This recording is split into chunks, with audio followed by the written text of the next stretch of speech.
भाग शहर में मौजूद महकमा ज़राअत का दफ्तर गैर फाल। ज़राए का कहना है कागजी कार्रवाइयों में तो ज़राअत का दफ्तर फाल है, लेकिन हकीकत में कई सालों से दफ्तर को ताले हैं। मुलाजमीन भी बाकायदगी से तनख्वाहें वसूल कर रहे हैं। इस मौके पर शहरियों ने VshNews से गुफ्तगू में कहा कि महकमा ज़राअत का जो दफ्तर है हमारे यहाँ वो बिल्कुल तबाह है। दूसरे अजला के अंदर जो है न कार्ड तकसीम हो रहे हैं, राशन तकसीम हो रहा है और ज़राअत के हवाले से जितना जो फंड है वो सारा तकसीम हो रहा है। हमारे कच्ची के अंदर कुछ ही तकसीम नहीं हुआ।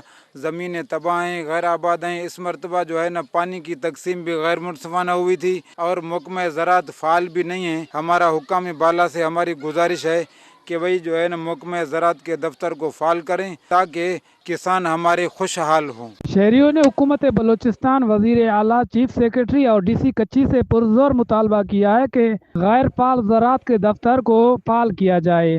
कैमरा टीम के साथ राहत हमजा, VshNews, भाग।